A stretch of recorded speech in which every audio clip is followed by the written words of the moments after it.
नमस्कार, मैं ब्रजेश राजपूत आपका बहुत स्वागत करता हूं स्थानीय न्यूज़ में। और आज हमारे साथ बहुत खास मेहमान हैं, बहुत बड़ी शख्सियत हैं। हमारे साथ हैं कैलाश सत्यार्थी जी, जो किसी परिचय के मोहताज नहीं हैं। नोबेल शांति पुरस्कार सर को मिला हुआ है। सर, आपको बहुत बहुत शुक्रिया जो आपने हमारे लिए समय दिया। धन्यवाद। एक तो भोपाल में बैठ के आप मुझे मेहमान कह रहे हैं, विदिशा में और मध्य प्रदेश में, जहाँ की गली गली में मैंने घूमा है, आंदोलन किए हैं छात्र जीवन में, और नई नई चीज़ें भोपाल में आई थी। उदाहरण के तौर पर छोले भटूरे हमने सुने नहीं थे, लेकिन हम स्टूडेंट थे तो भर के ट्रेन में आ गए और देखे कि छोले भटूरे क्या होता है। तो एक सरदार जी ने दुकान लगाई थी न्यू मार्केट में पीछे, एक छोटा सा, और उसको खाया तो लगा कि ये तो कमाल है, पूरी से भी अच्छी चीज़ है। तो इस तरह की यादें यहाँ से जुड़ी हैं। तो हम यहाँ के मेहमान नहीं हैं, चलिए, और शख्सियत भी नहीं है, आप लोगों में से एक हैं। नहीं सर, आपके इतना नाम है देश और दुनिया, हम लोग उसको बड़े गौरवान्वित महसूस करते हैं कि आप हमारी विदिशा के। और संयोग देखिए कि पीछे सांची का स्तूप लगा हुआ है, और वो सांची जहाँ से करुणा पूरी दुनिया में कई सालों पहले फैली है, और उसी करुणा के आप ब्रांड एम्बेसडर भी हैं। तो करुणा के लेके इन दोनों आप बहुत काम कर रहे हैं। जी, विदिशा से बहुत प्रेरणा मिली कई चीज़ों से, लेकिन जो चीज़ बहुत गहराई से मेरे जहन में बैठी वो थी विदिशा का अशोक की ससुराल होना।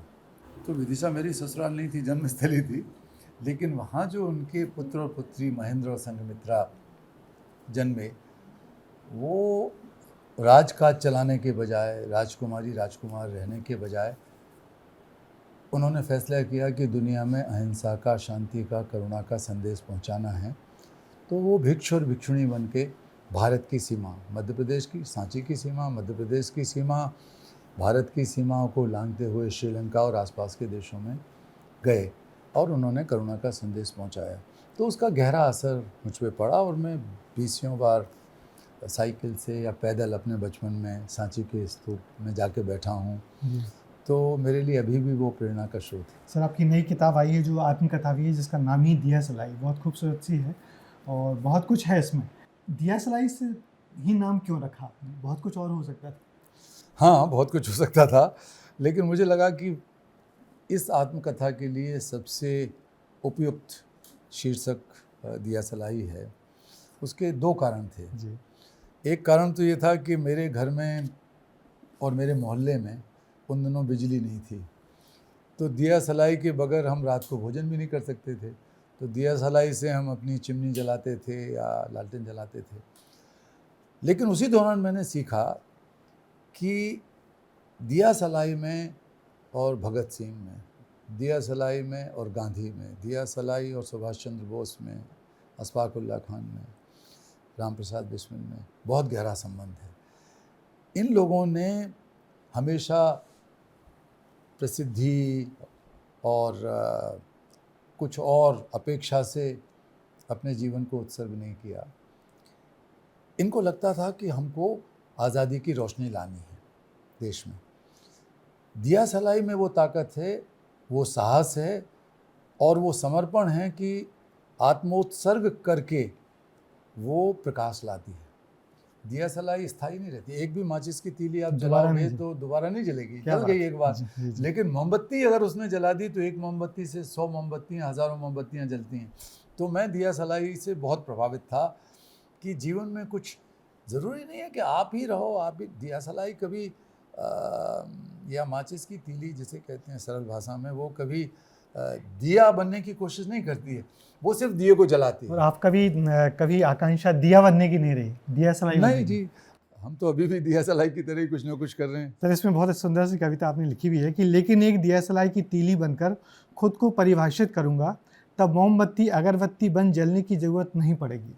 भले ही मैं रहूं ना रहूं, तुम रहो ना रहो, ढेरों मोमबत्तियाँ और अगरबत्तियाँ जरूर जलेंगी, हमारे बच्चे रोशनी और खुशबू में पलेंगे।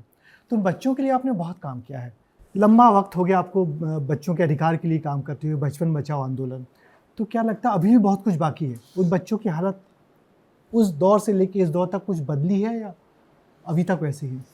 देखिए, बच्चों की संख्या तो बढ़ी है इस दौरान, लेकिन संख्या बढ़ने के बावजूद बहुत सारी चीज़ों में संख्या घटी है।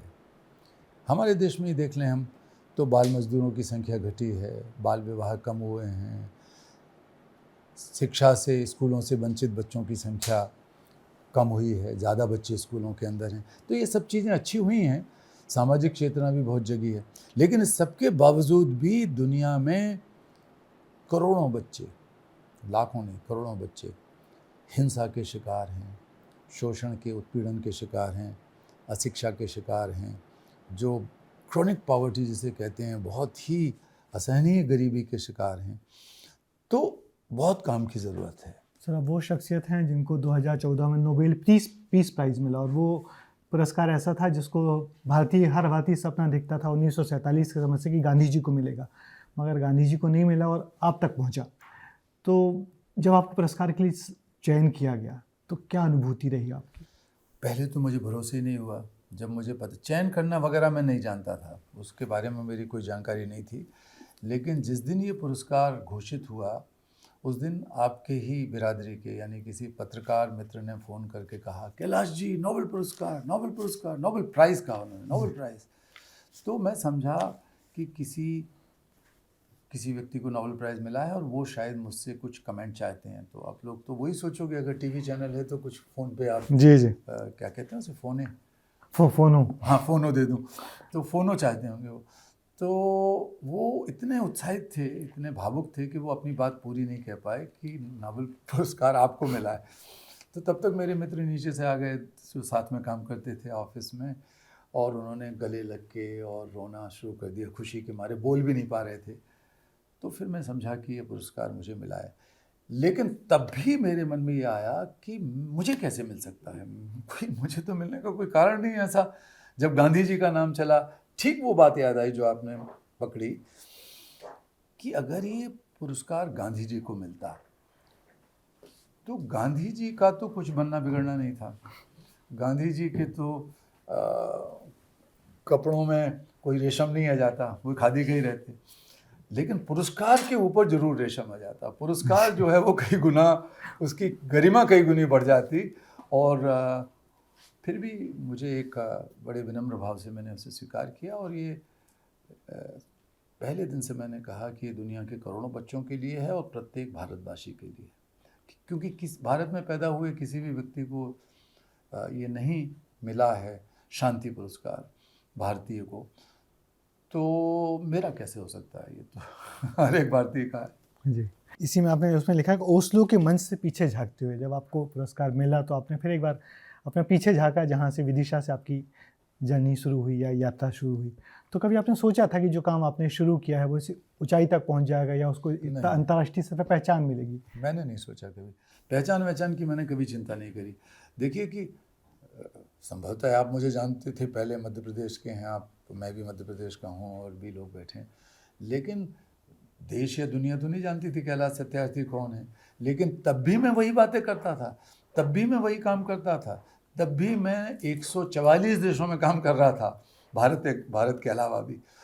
तो उस पहचान की मुझे कभी न केवल विचार आया, ना कोई चिंता आई, और मैंने कोई पैसा भी खर्च नहीं किया कि कोई मुझे पहचाने। तो दिया सलाई अगर आप लिखते हैं तो उसके लिए एक नैतिक साहस चाहिए। दिया सलाई बनते हैं तो आपको इतना नैतिक साहस चाहिए कि आप आत्मोत्सर्ग करने के लिए तैयार रहें बिना पहचान के। दिया सलाई को कोई नहीं पहचानता, दिए को, मोमबत्ती को सब पहचानते हैं। क्या बात है। और आपने उस दिया सलाई के लिए काफ़ी संघर्ष किया, कई बार आप पे हमले भी हुए जो आपने बच्चों के लिए आंदोलन शुरू किया था। तो अब पलट के देखते हैं तो कैसा लगता है वो सब? सब जानते हैं कि एक पुरानी बात अंग्रेजी में है जिसको ऐसे कहा जाता है कि शुरू में आपकी बात को इग्नोर किया जाएगा, फिर आपकी बात पर लोग हंसेंगे, जब लगातार आप वही बात करेंगे या काम करेंगे तो फिर आपकी बात का विरोध करेंगे कुछ लोग, जब उनको एक खतरा लगने लगेगा तो इसके बाद फिर आपकी बात के कारण आप पर हमले करेंगे, बदनाम करेंगे, मारपीट भी करेंगे, हत्या करने की कोशिश करेंगे, लेकिन अंत में जीत आपकी होगी। क्या बात है, वो जीत आपकी हुई? अभी पूरी जीत तो क्या लग रहा है, क्या कुछ मेरी किया? कोई जीत हार नहीं है, क्या? मेरा तो मेरी यात्रा जारी है। जी, उस यात्रा में आप किस पड़ाव पे हैं और किस और आगे और कौन से पड़ाव हैं आपकी यात्रा की, वो जनता जानना चाहती है।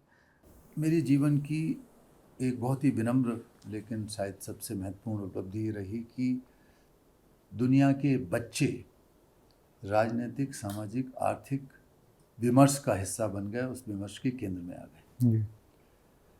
दुनिया के सबसे ज़्यादा उत्पीड़ित, हाशिए पर छोड़े गए बच्चे, हाशिए के बाहर छोड़े गए बच्चे आज दुनिया के विमर्श में हैं, उनको कोई नज़रअंदाज नहीं कर सकता।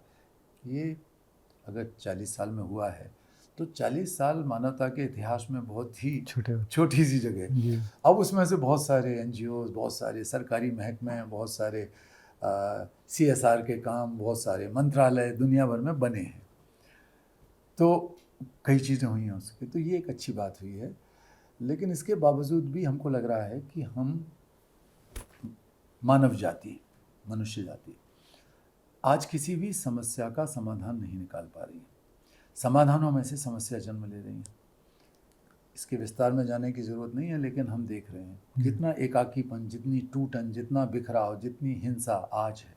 हिंसा बाहर कहीं कहीं होती है प्रस्फुटित, लेकिन हमारे मन के अंदर की हिंसा, हमारी वाणी के अंदर की हिंसा, बातचीत में, बोलचाल में, व्यवहार में हिंसक है हमारा, एक दूसरे को बुलिंग करके धक्का मारना चाहते हैं, वो बड़ी समस्या है। तो फिर मेरा पड़ाव वहाँ तक पहुँच गया कि मैंने बच्चों को विमर्श में, एक दुनिया की राजनीतिक, सामाजिक चर्चा में और कानून बनाने वगैरह में, उनको लागू कराने वगैरह के केंद्र में लेके आया। अकेला नहीं, मिल के सबके साथ। लेकिन अब इतने से काम नहीं चलेगा। तो यही कारण है कि हमको लगा कि हमें समस्या का रोना रोने के बजाय या शिकायतें करने के बजाय या समस्याओं से समझौता करने के बजाय या समस्याओं में एक सुविधा, जिसे कहते हैं कि एक कंफर्ट जोन बना लेने के बजाय हमको ये देखना है कि समाधान मूलक संस्कृति कैसे पैदा की जाए, समाधान मूलक समाज कैसे बना जाए।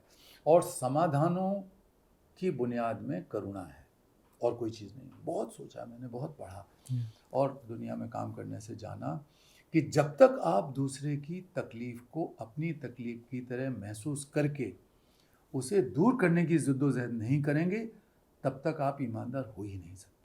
केवल संवेदना से काम नहीं चलेगा। किसी पे दया कर दो, कृपा कर दो, कल्याण कर दो, ये अच्छी बातें हैं, लेकिन मैं उसमें उतना भरोसा नहीं करता, क्योंकि ये एक तरीके से स्टेटस को समाज में यथास्थिति बनाए रखते हैं।